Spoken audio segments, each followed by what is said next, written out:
The Theology of Christian Perfection, Part 39. 3. Extraordinary Phenomena. In proceeding to a study of the extraordinary mystical phenomena, it is important that we establish a scientific criterion for the classification and division of these phenomena. We have already explained that the essence of the mystical activity of the soul consists in the operations of the gift of the Holy Ghost, per modum actus, for the mystical act and habitually for the mystical state. We have also described concomitant or ordinary phenomena of the mystic state, and have linked them to various grades of prayer through which certain souls pass in their ascent to the perfection of charity. Since charity is the essence of the perfection of the Christian life, it would follow that whatever phenomena, concomitant or extraordinary, occur in the mystical life will be directed primarily and finally to the will, which is the faculty in which charity is radicated. Nevertheless, we have demonstrated that, whereas man's act of purgation usually begins with the purgation of the external powers, only gradually ascends to the purification of spiritual faculties of intellect and will, the action of God upon the soul, at least as it regards the progress through the various grades of prayer, begins with the spiritual faculties and works down through the inferior powers. We shall, therefore, treat of this extraordinary mystical phenomena in the same order, namely, phenomena of the intellectual order, of the affective order, and of the bodily order. This does not mean, however, that there is a chronological order in which extraordinary mystical phenomena occur in the life of a mystic. God is perfectly free to distribute his gifts as he pleases, and it may be that he gives one phenomena to this individual, another to the other individual, and none at all to a third. Above all, it should be clearly understood that the very word extraordinary signifies that these phenomena are in no way contained within the normal development of the mystical life, nor do they of themselves prove that the individual is a mystic, for they could occur in persons who are not even in the state of grace. They are strictly gratuitous phenomena, or gratiae gratis de te. Nor, we repeat, do all such manifestations proceed from the supernatural cause. Many of them could be due to a mental, physical, or nervous disorder, or they could be caused by diabolical power. On the other hand, when any of the following phenomena have God as their cause, they are usually found to occur in persons of holy life. Cognitive phenomena. A vision is the supernatural perception of an object which is naturally invisible to man. We say supernatural to distinguish true visions from the illusions or hallucinations, which proceed from the natural causes, or the fraudulent visions produced by diabolical power. St. Augustine is the author of the classical division of visions into corporal, imaginative, and intellectual. 1. A corporal vision is one in which the bodily eyes perceive an object which is normally invisible to the sense of sight. It is also called an apparition. The object of a corporal vision need not be a concrete object or a true human body. It suffices that it be perceived by the sense of sight. Thus, a corporal vision of the Virgin Mary does not necessarily mean that Mary herself has appeared in her own body, but it could be a mere representation of Mary by means of light rays and some vaporous substance. The apparition may be caused in two ways, according to Valgonera. 1. By a physical form which impresses its image on the retina of the eye and causes the sensation of a vision. 2. By the action of an external agent on the organ of sight, producing a visual image which would be normally affected by any body that is visible to the eye and actually present to the perceiver. 2. The imaginative vision is the representation of an image supernaturally produced in the imagination and presented to the intellect with as much clarity as are externally existing objects in the physical order. It can be produced in three ways. 1. By the recall of sense impressions already received through the external sense. 2. By a new arrangement of phantasms already acquired and conserved in the imagination. By entirely new phantasms impressed upon the imagination by a supernatural power. This type of vision usually occurs during sleep. As if occurs during waking hours, it is usually accompanied by an alienation of the external senses, so that the visionary does not confuse the vision with that which is perceived through the external senses. The vision may be a representation of Christ or some saint, or it may be purely symbolic. 3. The intellectual vision is a simple intuitive knowledge supernaturally effected without the aid of any sensible image or impressed species in the eternal or external senses. As a rule, the object of the intellectual vision is something that surpasses the natural powers of the intellect, although this is not necessarily the case. The impression may last for hours or days or even months, whereas the lower type of vision are usually of short duration. It produces marvelous effects in the soul, such as great light, peace, a desire for heavenly things, etc. It may occur during sleep, during ecstasy, or when a person is awake, but only God can cause it. Sometimes it is so ineffable that the individual is powerless to describe or explain it. One of the outstanding characteristics of the intellectual vision is the certitude which it imparts to the visionary. Having considered the various types of supernatural visions, it remains to discuss the objects that may be represented in such visions. We may state as a general principle that the object of a supernatural vision may be anything at all that exists. God, Christ, Mary, the blessed angels, devils, the souls in purgatory, any living being, even an inanimate object. According to the teachings of St. Thomas and the theologians generally, the apparitions of Christ, Mary, and the blessed are not produced by their bodily presence, but a mere representative visions affected through the instrumentality of angels.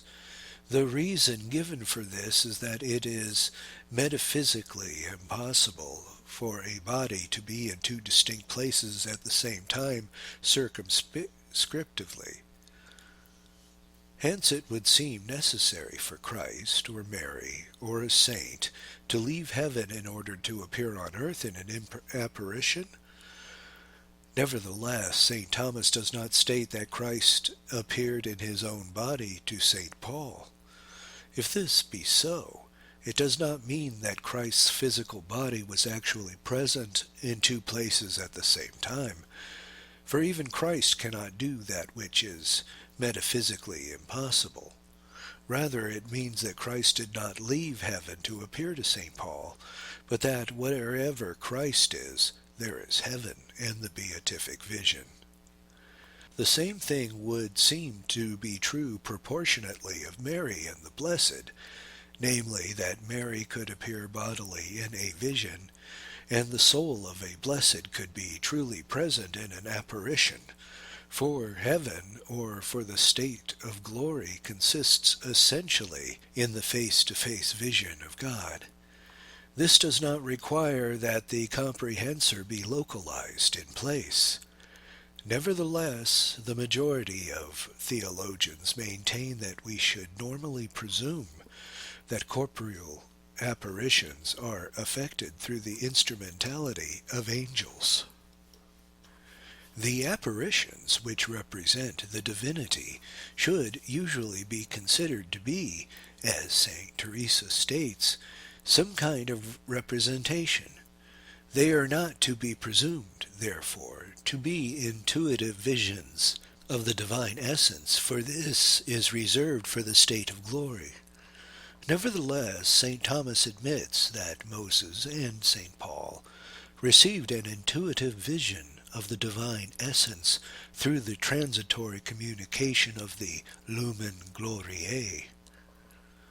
There is no contradiction involved here, for the human intellect has an obidential potency to the reception of the lumen gloriae, and therefore God could grant it per modum actus, even to a wayfarer. To those who maintain that the reception of the lumen gloriae in this life would result in the death of the individual, we answer that the same God who would communicate this light would also have the power to sustain the body during this experience. But the general norm to be followed is that we should not attribute a phenomenon to higher order if it can be explained by the lower order.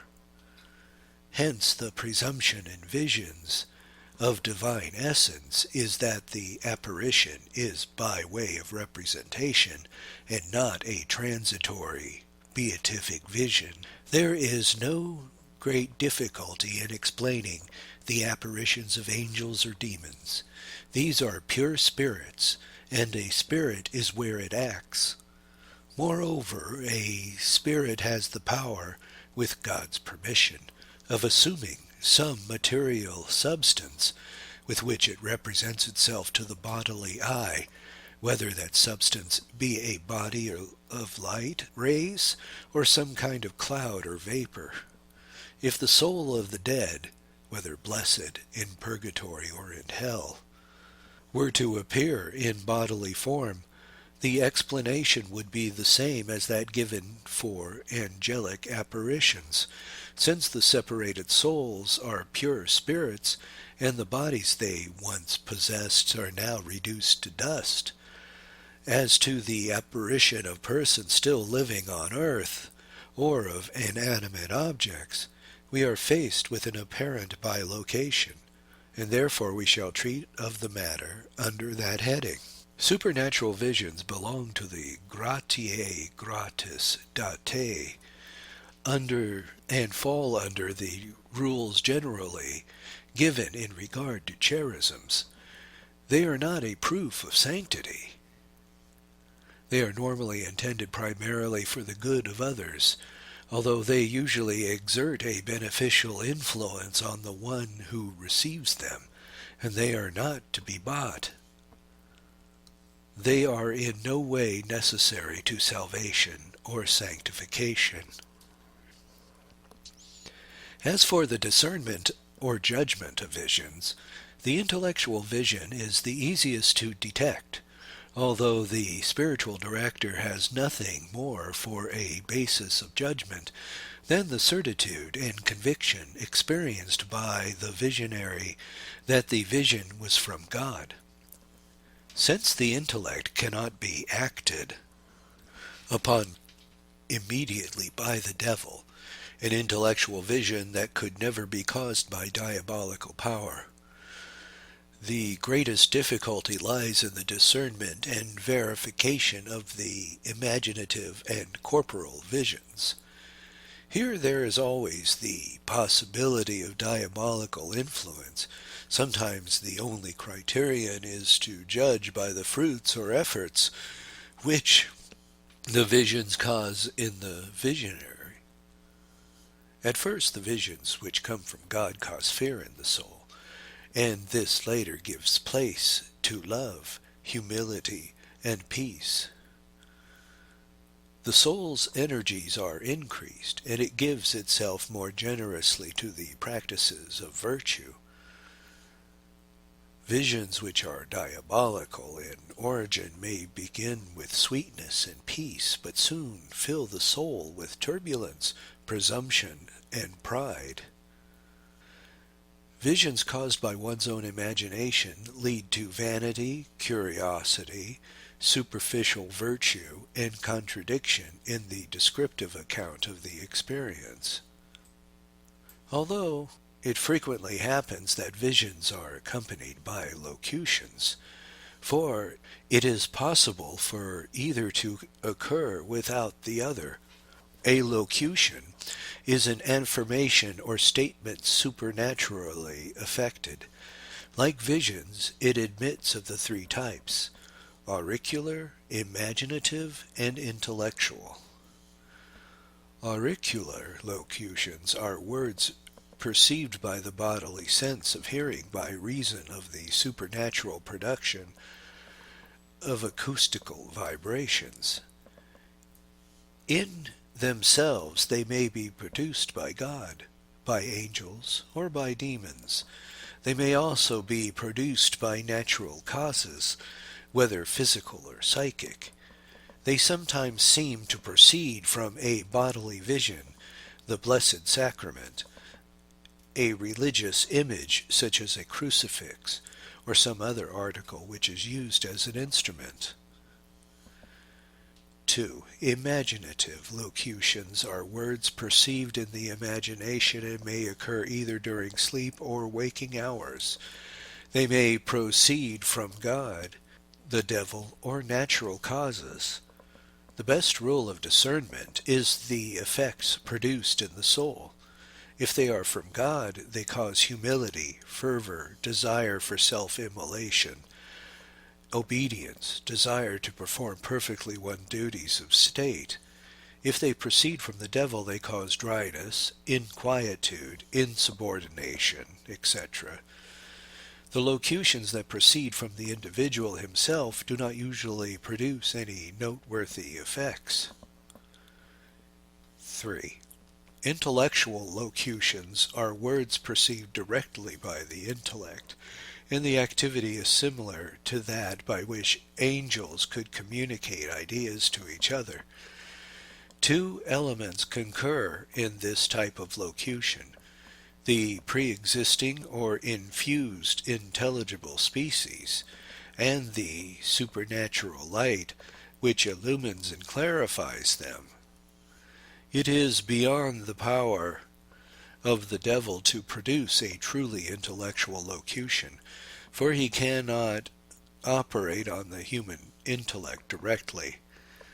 St. John of the Cross divides the intellectual locutions into three types: successive, formal, and substantial. 1. At first glance, the successive locutions would seem to be a purely human dialogue, because, as John of the Cross points out, the individual seems to be formulating the ideas and reasoning things out. But in reality it is the Holy Spirit who aids the soul to produce and form its concepts. Thus it is an activity in which both soul and the Holy Ghost play a part.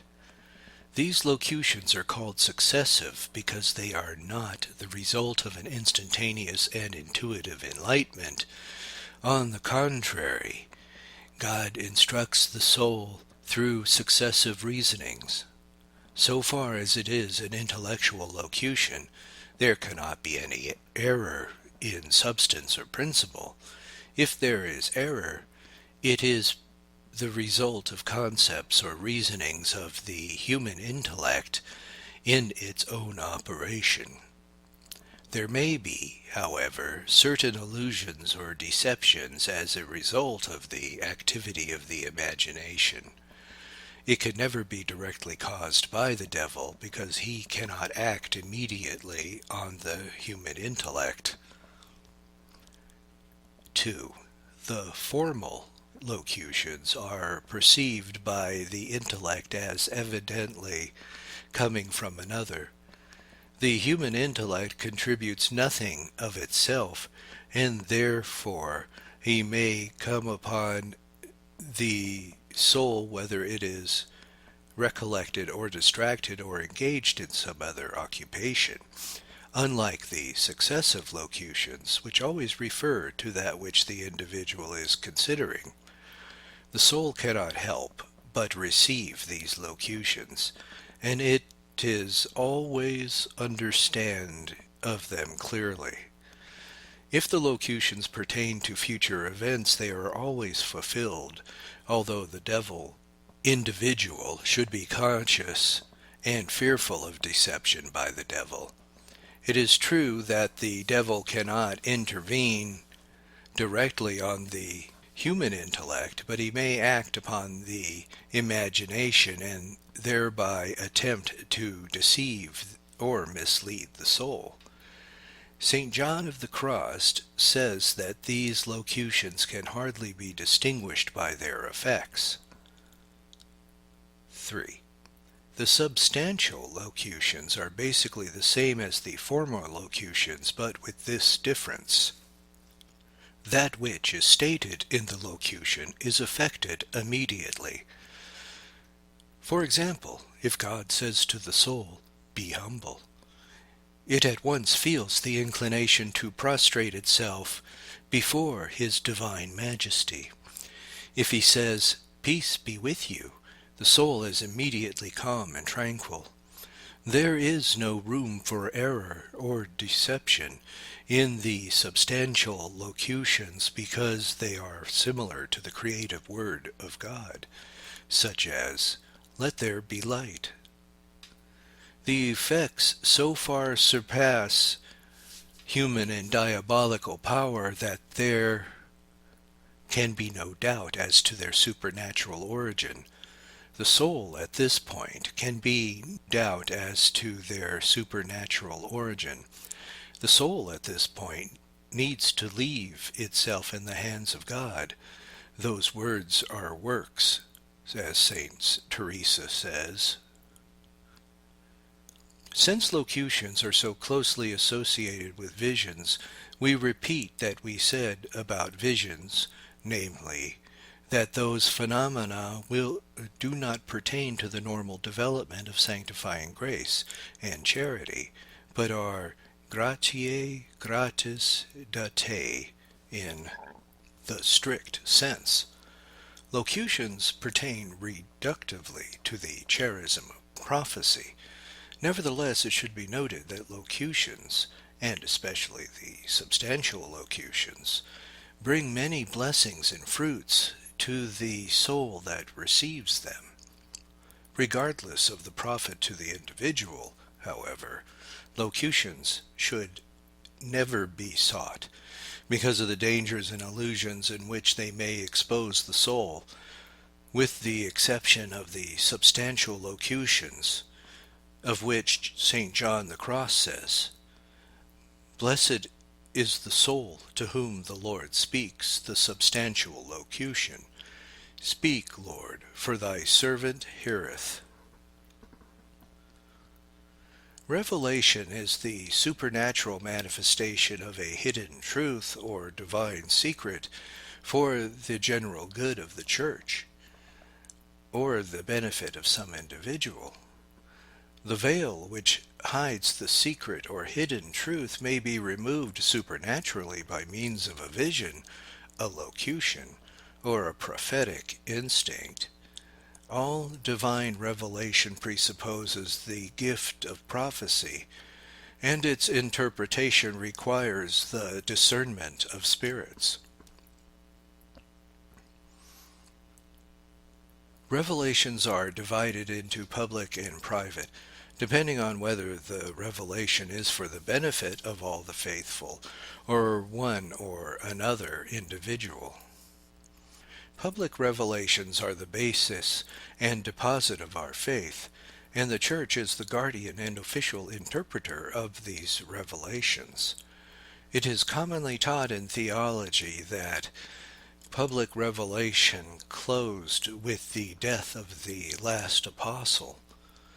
All revelations made since that time are classed as private revelations, even if they pertain to matters that are spiritually beneficial to the Church in general. Since public revelation belongs to the study of apologetics and dogmatic theology, we shall restrict ourselves to the consideration of private revelations. Authors of spiritual theology usually divide private revelations into absolute, conditioned, or denunciatory revelations, depending on whether the revelation is a simple statement of a truth or mystery, a conditioned statement, or a threat of punishment. The denunciatory revelation may also be conditioned, as in the case of the prophecy of Jonas concerning the destruction of Nineveh. If revelation refers to the future, they are ordinarily called prophecy, although prophecy as such abstracts from time and place. Revelations concerning the future may be perfect or imperfect, depending on whether the seer has full and clear knowledge of that which he transmits, or whether he does not know the meaning, as in the case of a revelation made through symbols, or he does not realize the mission or purpose for which the revelation was given. The last is called the prophetic instinct, as was exemplified in Caiaphas when he predicted that Christ would die for all the people. The perfect revelations concerning the future are received by means of visions and divine locutions, and ordinarily they are effected through the ministry of angels. Imperfect revelations concerning the future merely presuppose an interior movement or an inspiration which is more or less conscious. There have been persons gifted with prophecy, as is testified by Scripture and the process of canonization of the servants of God. To question the possibility of prophecy and the private revelation would be to question the power of God and the holiness of the Church. Nevertheless, private revelations do not pertain to the deposit of faith, which consists of the truths contained in the Scripture and tradition under the vigilance of the Church.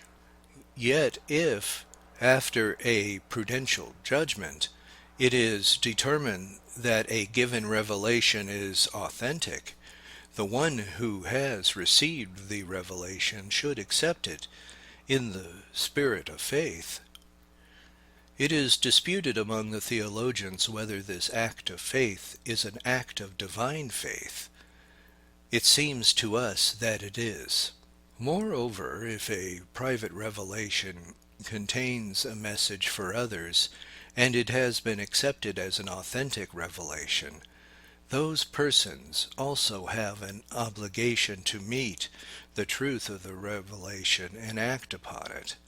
For all others, however, nothing more is required than a pious belief, even when the Church has given her negative approval to a revelation by stating that there is nothing contained in it that is contrary to faith and morals. The Church, in approving a private revelation, does not intend to guarantee the authenticity of the revelation. She simply examines the content of the revelation and states whether or not the faithful may accept it without danger to faith or morals. It would be reprehensible, nevertheless, if one were to contradict or ridicule a private revelation after the Church had given this negative approbation. It has sometimes happens that an individual who has received an authentic revelation does not report the revelation accurately, and this may be due to several reasons. If the revelation is intended to other matters which are closely related, but were not actually revealed, the revelation has been falsified. It may also happen that, if an individual has been preoccupied with some theological question, or already has an extensive knowledge of the matter in the revelation, he may unwittingly add to or alter the revelation. When there is a mixture of the human and the divine, it becomes extremely difficult to discern one from the other. At other times, the altercation of the revelation may be due to scribes, editors, translators, etc. Another difficulty lies in the interpretation of private revelations, even when they have been transmitted accurately. Moreover, when it falls to others to interpret revelations and they themselves are not the recipients, God does not necessarily give the required light to these persons, or he may deliberately let them fall into error as a punishment. At this point, we repeat again what we have said concerning visions and locutions, namely that these phenomena are gratiae gratis datae, and that, therefore, they neither presuppose sanctity in the individual, nor are they within the normal development of supernatural life. Revelations are properly classified, according to St. Paul, under prophecy. The revelations and prophecies have been of great spiritual profit to the individual seers, and yet they are not to be desired or prayed for. There is always a great danger to the individual soul in the matter of revelation, and St. John of the Cross states that it would be at least a venial sin to ask God for revelations. The following norms are offered as rules by which the spiritual director may be guided in the discernment of spirits, so far as it pertains to revelations and prophecies. 1. Any revelation contrary to dogma or morals must be rejected as false. God does not contradict himself. 2. Any revelation contrary to the common teachings of theologians, or purporting to settle an argument among the schools of theology, is gravely suspect. Most authors maintain that it must be rejected, but Pope Benedict XIV, while referring to both opinions, does not settle the question. 3.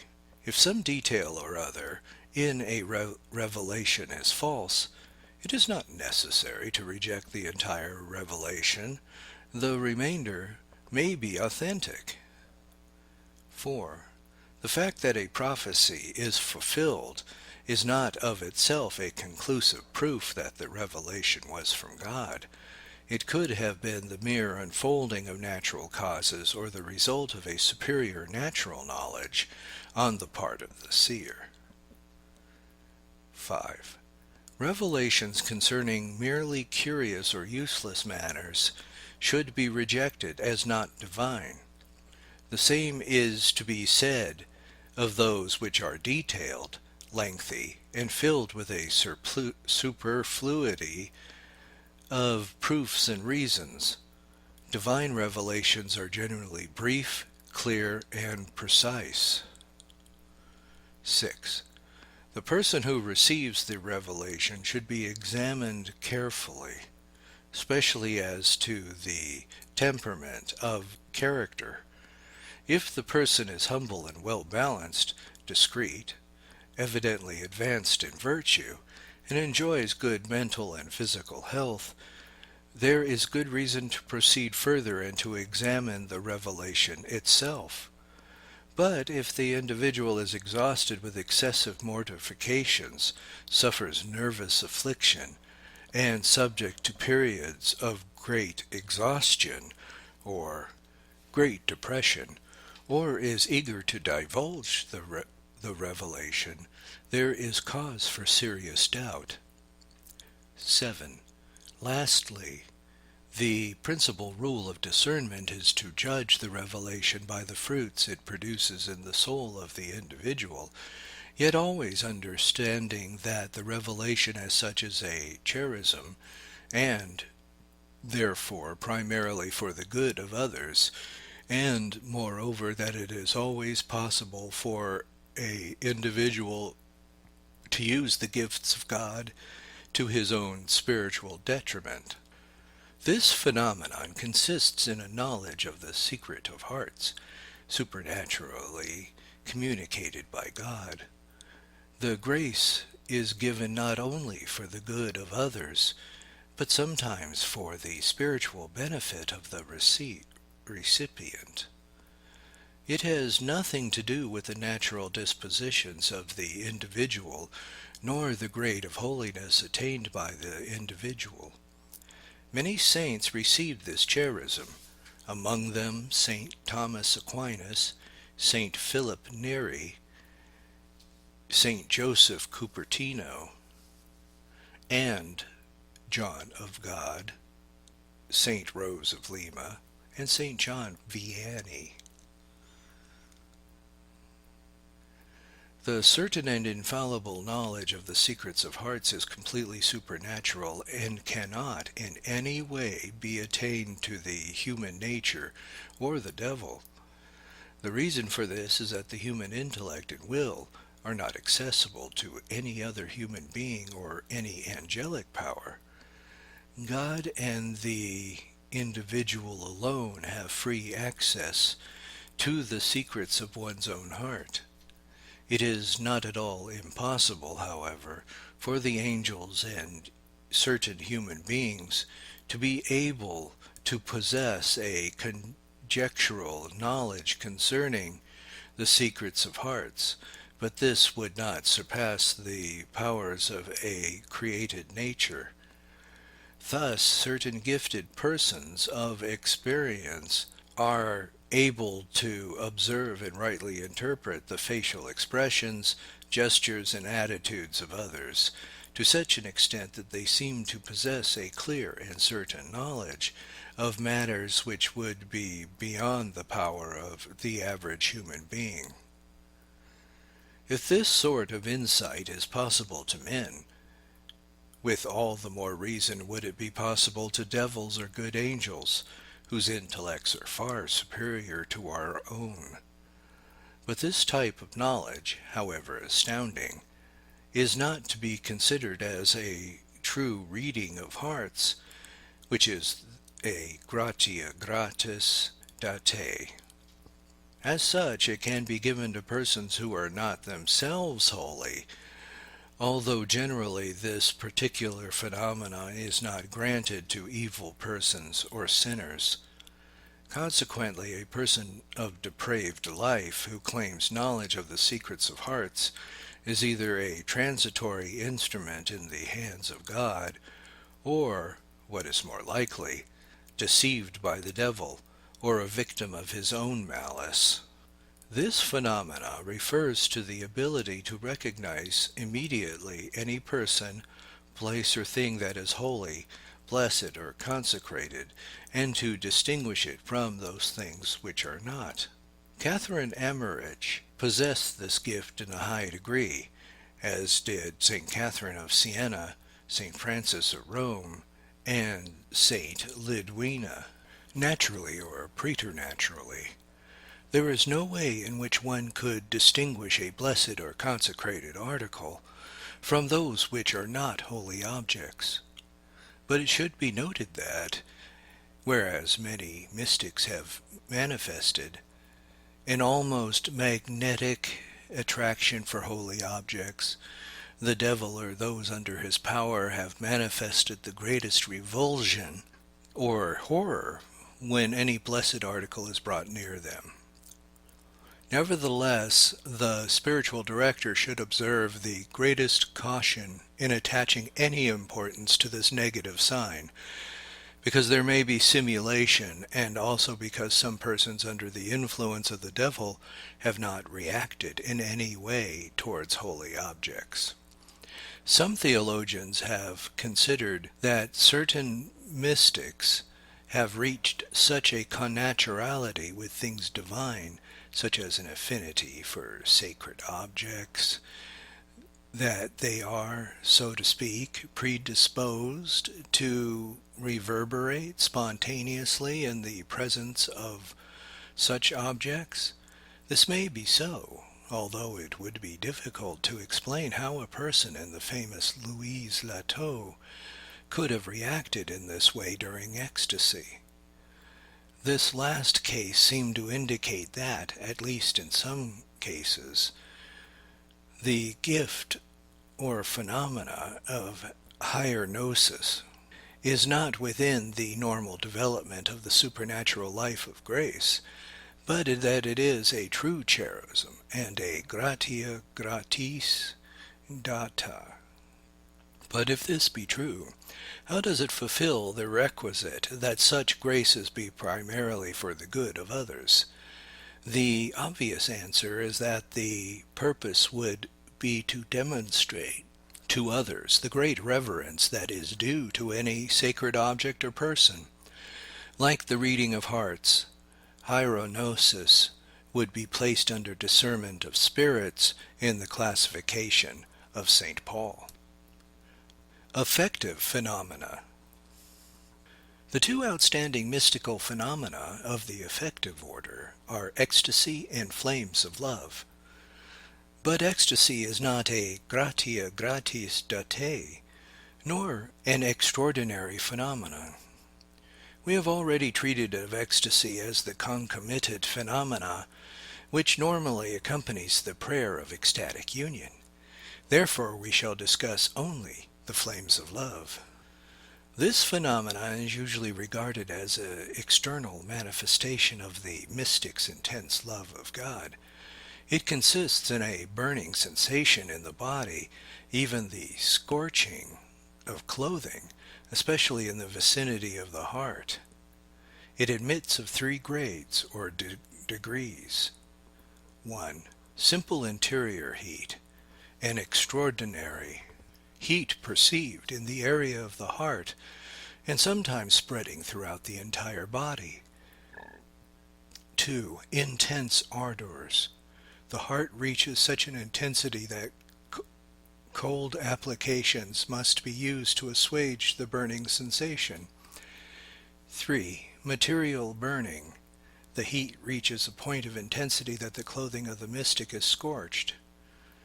There is no doubt that the explanation of this phenomena offers difficulties, and yet it should be understood that the first and second degree would result from natural causes, and that all three degrees, with God's permission, could be caused by diabolical power.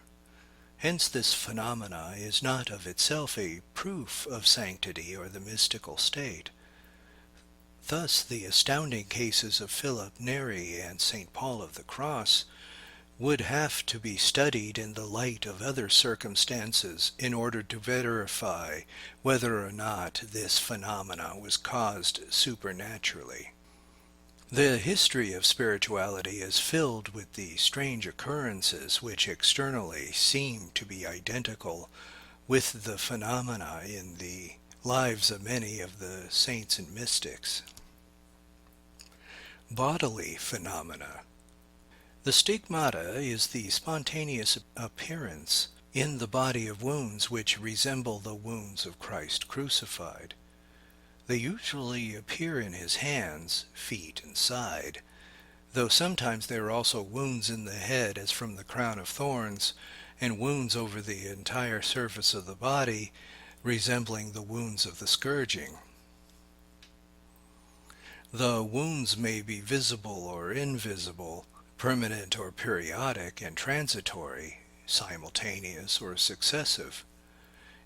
It almost always occurs in ecstatics, and it is often preceded by physical or moral suffering. Tanqueray states that the absence of such suffering would be an unforgivable symptom, because in a true mystic the stigmata is a sign of union with the crucified Christ and a participation of his sufferings. The first ecstatic to be recognized as such in the history of spirituality is St. Francis of Assisi, who received the stigmata on Mount Alvernia on September 17th, 1224. It is possible that there were other stigmatics before the time of Francis, and it is certain that there have been many since his time. The question arises as to whether or not St. Paul suffered the stigmata, because of his statement in his epistle to the Galatians 6:17, that he bore the stigmata of Christ. According to Pere Lagrange, the very word stigmata, as used by St. Paul, refer to the brands or tattoos which marked slaves and soldiers. So St. Paul uses the word to signify that he bore the marks of the sufferings which he had endured for the sake of Christ. Hence all the authors begin the list of stigmatics with the name of St. Francis and omit St. Paul entirely.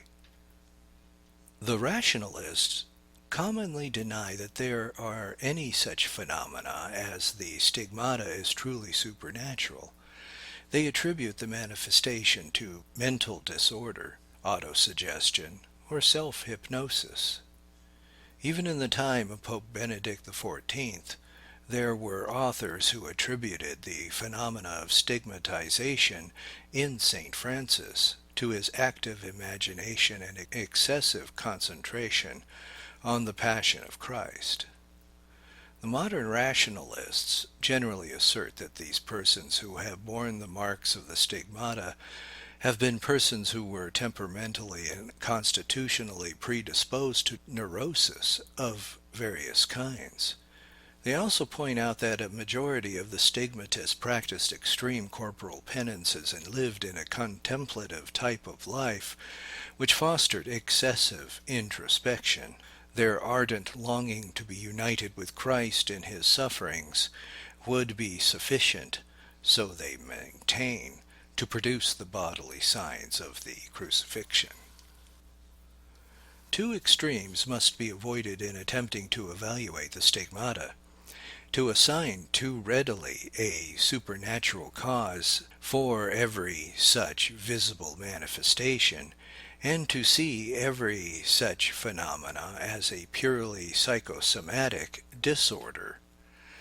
The Church has accepted relatively few cases of stigmatization as authentic, and it always demanded more proof than the mere appearance of visible signs on the body. On the other hand, there is historical evidence that certain Mohammedans, yogis, and Brahmanists have produced marks on the body by autosuggestion. There is also clinical proof that a German by the name of Arthur Otto Muck, a non-practicing Protestant, bore all the wounds of the stigmata. His condition was kept secret for several years, but was finally made public in 1949.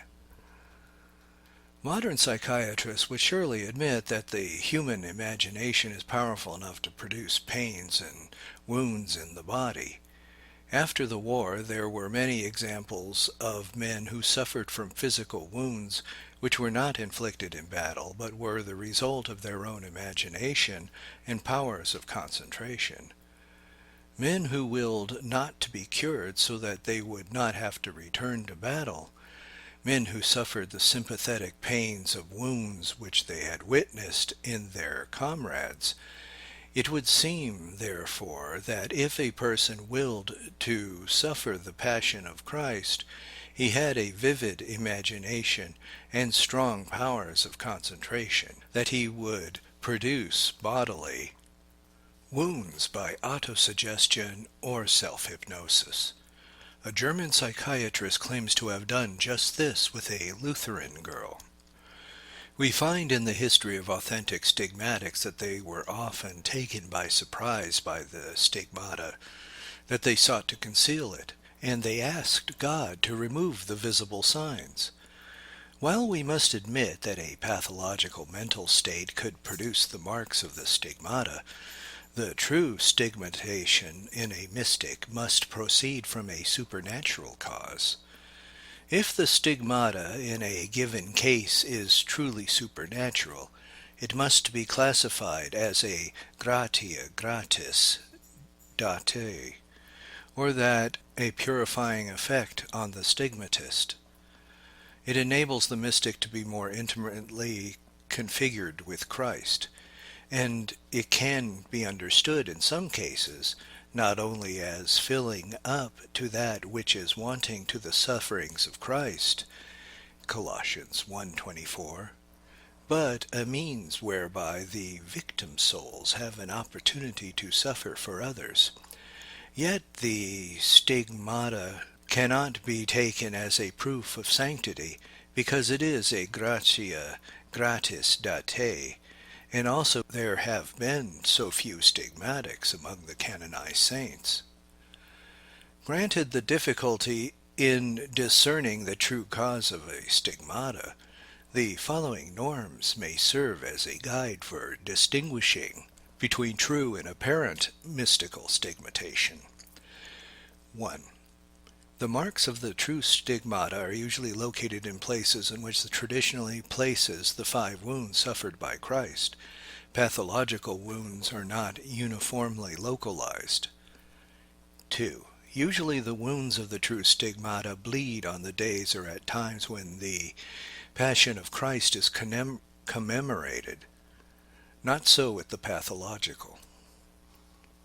3. The true stigmata never suppurates, and the blood is always clean and pure, nor can the wounds be healed by natural medication.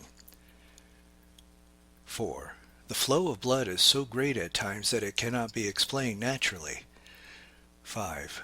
The stigmata is usually found in persons who practice the virtue to a heroic degree and have a tender love of Christ in his passion, and it usually occurs during the periods of ecstasy and prayer. 6. The appearance of the true stigmata is usually instantaneous, whereas in pathological cases it often appears gradually. But it is not possible that the stigmata could be caused by the devil. The devil, with God's permission, could produce the marks of the stigmata, for he can act upon man's body and external senses. He could also be responsible for the stigmata produced by the imagination, for he can have access to that faculty if God allows. He could also prompt an individual to simulate the stigmata, as happened in the case of a Dominican nun in Lisbon during the lifetime of Louis of Granada. Here, as in all phenomena, we repeat again in the basic norm for spiritual directors. If a person claims to have received the stigmata from God, and even shows signs of the wounds in hands and feet and side, and if at the same time that person does not give evidence of a high degree of virtue in the performance of the duties of state in life, then that person is to be judged a fraud or a victim of illusion. As the names imply, these two phenomena consists in an effusion of blood from the pores of the skin, especially on the face and forehead, or a bloody effusion from the eyes in the matter of tears. The most outstanding example of the bloody sweat is that of Christ in the garden, but it is very rare in the history of the saints. Even more rare is the phenomena of tears of blood. Saint Lutgard, 1182 to 1246, is reputed to have suffered the bloody sweat, as did Blessed Christina, 1242 to 1312, Magdalene Morris, 1736 to 1769, Mary Dominica Lazzari, 1815 to 1848, and Catherine of Poutigny, 1803 to 1885. There were only 2 recorded cases of the tears of blood: Rosa Maria Adriani, 1786 to 1845, and Teresa Newman. There are cases in medical history of the bloody sweat, called in medicine hematidrosis. Many theories have been proposed in the attempt to give a medical explanation, ranging from hemophilia to the imagination and the organic effects of fear and courage. Whatever the medical explanation, it must be admitted that the bloody sweat can be caused by natural or diabolical powers. If this is truly supernatural, it would have to be classified as a gratia gratis date, because of itself does not sanctify the patient, but it would seem more prudent to work on the presumption that these phenomena of the blood have a natural explanation in particular case. From all appearances, this phenomena consists in the extraction of the heart of the mystic and the substitution of another, presumably the heart of Christ. It is recorded in the lives of Saint Catherine of Siena, Saint Ludgard, Saint Gertrude, Magdalene of Pazzi, Sister Margaret Mary Alacoque, Saint Catherine de' Ricci, Saint Michael de los Santos, and several others. After the phenomena occurs, the mystic often bears a wound and then a scar over the place which the substitution of hearts were made. How explain this strange phenomena? It can hardly be doubted to have occurred, granted the testimony that is given in the lives of so many of the saints. The only plausible explanation is that it is strictly miraculous. The difficulty revolving around the apparent substitution of the heart of Christ for the heart of a human being. Pope Benedict XIV gave the most plausible theological explanation when he stated in his eulogy of Saint Michael de los Santos that the exchange of hearts was a mystical and spiritual exchange. The Sacred Congregation of Rites approved this interpretation when it stated in the words of the Office of the Saint, Hunc servum suum fidelium peculiare voluit illustrare prodigio, quo ipse divini sui cordis mysticam communicatem cum cordi illius inere digatus est.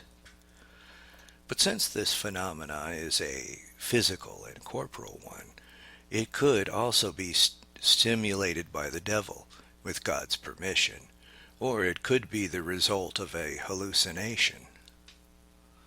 This phenomena consists in the total abstinence from nourishment for a length of time beyond the natural powers.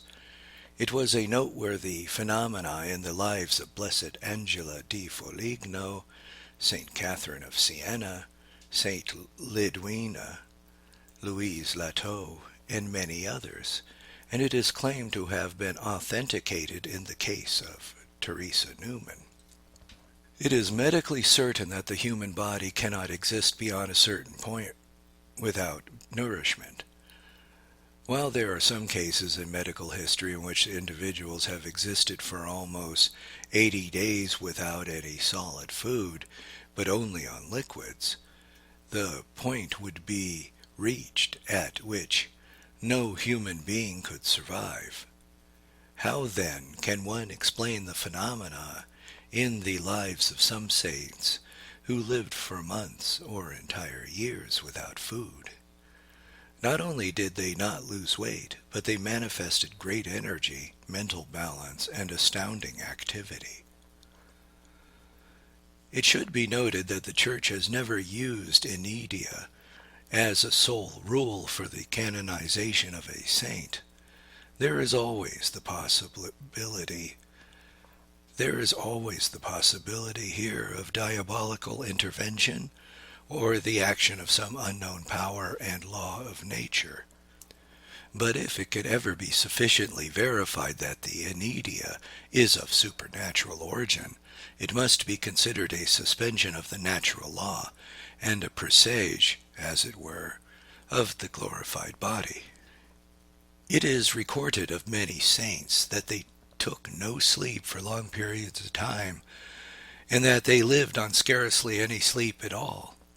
Some of the more well-known instances are found in the lives of Saint Macarius, Saint Lidwina, Saint Peter Alcantara, Saint Rose of Lima, Saint Catherine de' Ricci. This phenomena surpasses the natural order, for sleep is one of the bodily needs without which the individual cannot survive. The organism must repair its strength if life is to be preserved. A person may reduce himself to an absolute minimum in this regard, but he cannot exclude rest entirely. The rest may be obtained by actual sleep, or by relaxation and inactivity of the body, even during a mystical ecstasy in which all the faculties are suspended. Hence, while it may be admitted that in some cases of absence of sleep there have been a miracle involved, it is also possible that sufficient rest was gained in certain periods so that the body was able to survive, as Saint Teresa seems to indicate in the case of Saint Peter Alcantara. We do not intend to assume a purely rationalistic attitude in this matter, but merely to avoid multiplying miracles without sufficient reason. It should also be noted that up to a certain point, the devil could intervene in the matter of living without sleep or rest. This phenomena consists in the apparently instantaneous transfer or movement of a material body without seeming to pass through intervening space. Many instances are recorded in the lives of the saints: Saint Philip Neri, Saint Peter Alcantara, Saint Anthony of Padua, Saint Martin de Porres, etc. There is also accounts of this phenomena recorded in Scripture. For example, the deacon Philip, Acts 8:39-40, and Habakkuk, Daniel 14:33-39. As far as is known at the present time, the phenomenon surpassed the powers of nature and would have been attributed to the supernatural or preternatural cause. If it were caused by the devil, it would only apparently instantaneously, for although he has the agility of a spirit, if he were to transport a physical body, he would have to pass through the intervening space, even if the speed of the movement were faster than the human eye could detect. If the agility were the result of a supernatural power, it would either be through the instrumentality of a good angel, and then the same explanation would prevail as in the case of a diabolical power, or else God could give to the individual person the power to move with the rapidity of light or electricity. In the latter case, the phenomena would be strictly a gratia gratis date, and, according to some theologians, would be something of an anticipated agility of the glorified body. As such, it would be strictly miraculous. This is one of the most stupendous of all extraordinary mystical phenomena, the one of the most difficult to explain.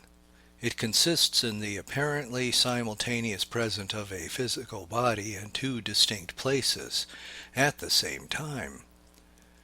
The most noteworthy cases in hagiography are those of St. Clement, St. Francis of Assisi, St. Anthony of Padua, St. Lidwina, St. Francis Xavier, St. Martin de Porres, St. Joseph of Cupertino, St. Alphonsus Liguori, and Venerable Mary of Agreda. It is philosophically repugnant that a material body should be in two distinct places at the same time by a circumscriptive presence. Although this statement is denied by the followers of Leibniz as well as by Suarez and Bellarmine, we maintain bilocation, which could result in the circumscriptive presence of a material body in two distinct places, is a contradiction in terms.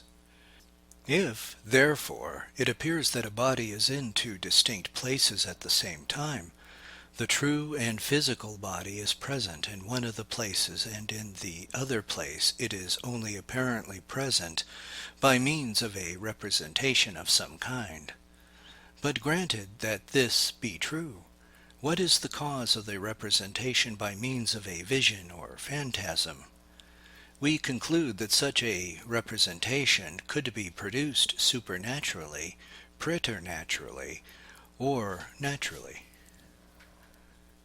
In case of a bilocation supernaturally caused, the person is physically present in one place, such as St. Martin in Lima, and miraculously represented by sensible representation in the other term of the bilocation, that St. Martin seen at the same time in Mexico City.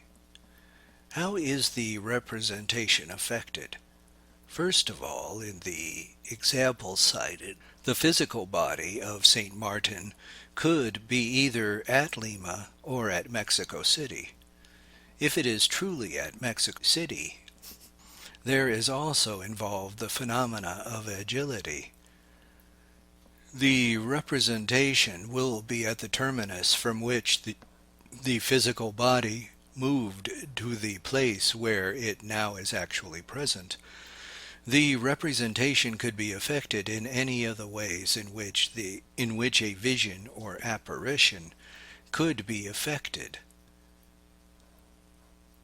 such as a true physical body in the likeness of St. Martin, assumed by an angel, or a spiritual phenomenon after the manner of an intellectual, imaginative, or corporal vision. In the latter case, the phenomenon of bilocation would be reduced to the phenomena of a vision. The phenomenon of apparent bilocation is effected through diabolical power, with God's permission. It is merely a case of the devil using the light rays, vapor, or material substance to simulate the physical body of the person involved. There is no difficulty in affirming this, since the devil has power to make use of material substances. Is it at all possible that by some natural power as yet unknown, a given person could project, as it were, a phantasm or representation of himself to another place? Or is it possible that through some type of telepathy, certain persons can see an individual at a distant place while the person remains in another location? We must confess that as yet there is nothing scientifically certain, but that we should not close the door on a possible natural explanation, especially in view of the great strides that have been made in recent years in parapsychology. As its name indicates, this phenomena, levitation, refers to the suspension of a material body in the air without any visible support, in opposition to the law of gravity. There are numerous examples of this phenomena in the lives of the saints, such as St. Francis of Assisi, St. Catherine of Siena, St. Philip Neri, St. Peter Alcantara, Saint Teresa of Avila, Saint John of the Cross, Saint Francis Xavier, Saint Paul of the Cross, Saint Thomas of Villanova, and especially Saint Joseph Cupertino. Generally, the levitation occurs during ecstasy, which admits of various types. If the elevation is slight, ascensional ecstasy, and if the elevation is great, ecstatic flight. If there is rapid movement or gliding above the earth, ecstatic march. In the case of Venerable Mary of Agreda, her body seemed to lose all weight during levitation, and that if one breathed on it, it moved like a feather in the breeze. The traditionally accepted statements on this phenomena are those of Pope Benedict XIV. 1. Levitation cannot be explained by natural causes. 2. Levitation does not surpass the power of angels or devils. 3. When truly supernatural, levitation is a kind of anticipated participation in the agility of a glorified body. Nevertheless, this phenomena can easily be falsified, as we suspect it had occurred in spiritualistic seances. There were also authentic cases, history and pathology, and there have been an apparent deviation, levitation, as in certain instances of hysterical seizures. Although the devil cannot work a true miracle, it is possible for him. Although the devil cannot work a true miracle, it is possible for him, with God's permission, to make use of invisible powers in order to suspend a material body in the air, or to cause it to levitate and move above the earth. This phenomenon, whereby one material body apparently passes through another material body, is recorded of Christ after his resurrection, John 19:20-26, and of St. Dominic and St. Raymond Penafort. It has generally been held that the co-penetration of material bodies is philosophically repugnant and therefore physically impossible. This is based on the teaching that the materials are naturally impenetrable intrinsically. It is also admitted that external impenetrability, however, which follows from the distribution of parts of quantity in place, can be suspended miraculously, as occurs in Eucharist. Hence, theologians commonly state that the co-penetration of bodies is effected miraculously by God as an anticipated participation in the subtlety of a glorified body. And since this phenomena involves a case of bilocation, however, it would be more prudent to suspend judgment in the light of modern scientific investigations concerning the nature and property of the quantity and dimensions of physical bodies. This phenomena consists in the resplendent light which irradiates at times from the bodies of mystics, especially during contemplation or ecstasy. There are countless cases recorded. Moses, St. Louis Bertrand, St. Ignatius of Loyola, St. Francis de Paula, St. Philip Neri, St. Francis de Sales, St. Charles Borromeo, and St. John Vianney. It is considered by some to be an anticipation of the radiant splendor of the glorified body. Illumination and phosphorescence have been a witness in certain plants and insects and miracle and minerals, as well as the bodies of persons during spiritualistic seances.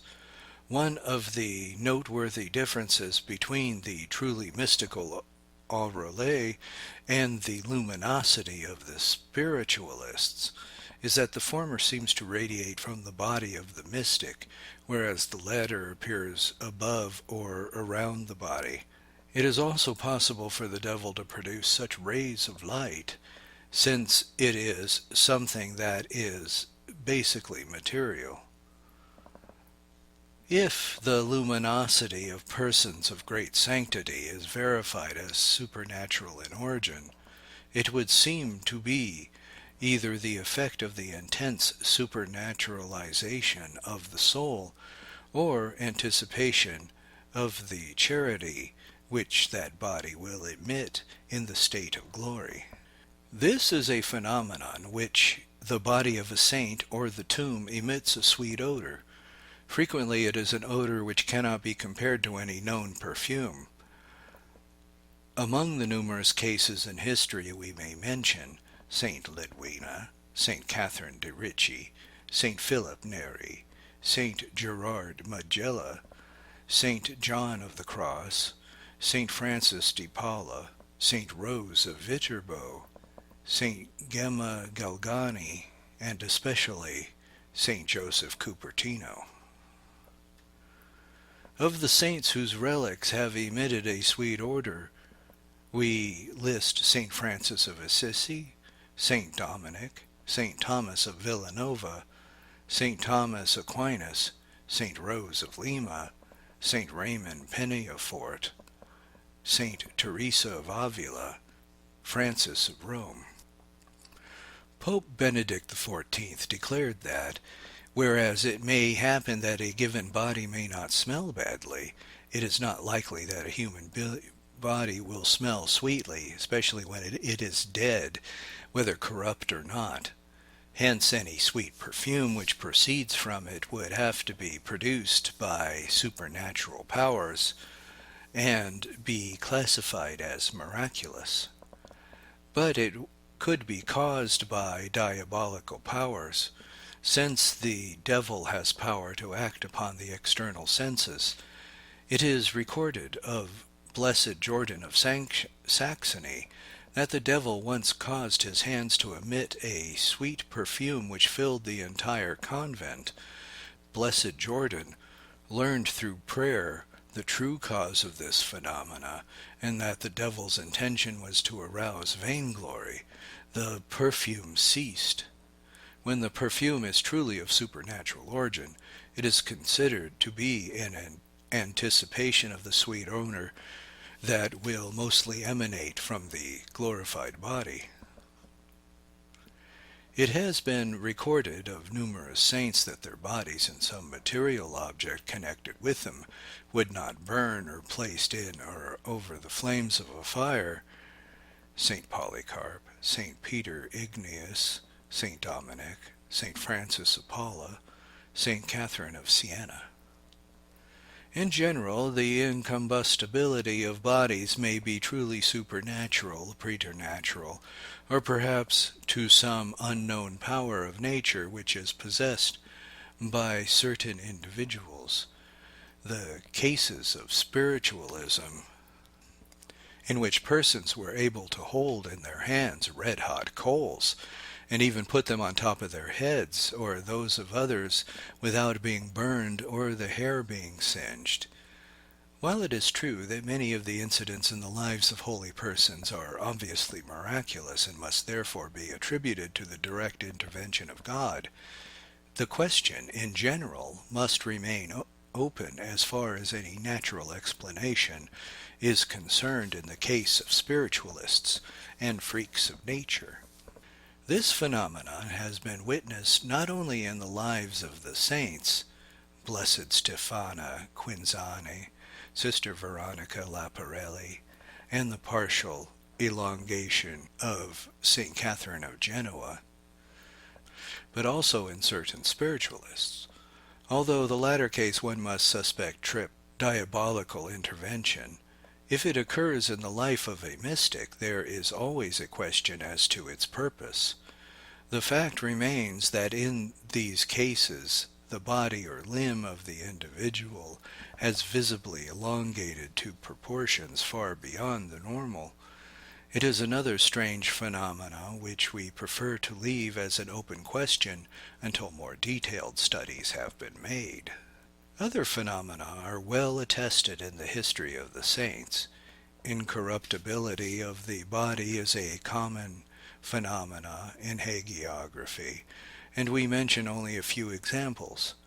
St. Francis de Sales, St. John of God, St. Francis of Rome, St. John Capistrano, St. Francis of Paula, St. Paul of the Cross, St. Pius V, St. Philip Neri, St. Ignatius Loyola, St. Rose of Lima, St. Joseph Cupertino, St. Teresa of Avila. The bodies of these persons were found to be either temporarily or permanently incorrupt. The absence of rigor mortis has been verified in the following instances. St. Rainerius of Pisa, St. Francis of Assisi, Blessed Peter of Luxembourg, St. Maria della Passione, St. Bertrand, St. Peter Claver. Medical authorities have stated that rigor mortis is absolutely certain to set in sooner or later, although there may be a variation of a few hours one way or the other. In view of this, the phenomena of the complete absence of any rigidity in the bodies of deceased saints offers a curious problem. It could be from a supernatural or preternatural cause, but perhaps in some instances there may possibly be a natural explanation. But the phenomena itself is not sufficient as proof of sanctity. Many of the accounts of corpses shedding blood are of ancient origin. It is stated that blood flowed from the dead bodies of Saint Ambrose, Saints Gervasi and Protasi, Saints Marcellinus and Peter, Saint Godric of Finchali, Saint Catherine of Bologna, Saint Francis di Geronimo, Saint Nicholas of Tolentino. The blood prodigy of Saint Januarius is in a special case and is known to all. What is to be said about these various prodigies relating to corpses? The truth of the matter is that very little can be said definitively. Granted that any one of them could possibly be supernatural in origin because of a divine intervention, or that any of them could, with God's permission, be the work of the devil, it is much more scientific and prudent to withhold judgment in the most instances. Possibly in some future day the scientists will be able to give a natural explanation for many of these strange occurrences which in so many cases seem to have no purpose from a spiritual point of view. In discussing the extraordinary phenomena in particular, we have tried to avoid any premature judgments, but have attempted to hold fast to the principle that no phenomenon should be attributed to a superior cause if it can be explained by an inferior one. We have not listed each and every phenomenon, for that we refer to the reader to the more detailed studies and books which treat specifically of occult phenomenon. Neither have we given a definitive judgment of each instance, for we believe it much wiser to leave a question open when there is still room for doubt or hope of a natural explanation at some future date. Nevertheless, there are more than sufficient extraordinary and truly miraculous phenomena on record to show that God is truly wonderful in his saints. Mirabilis est Deus in sanctis suis.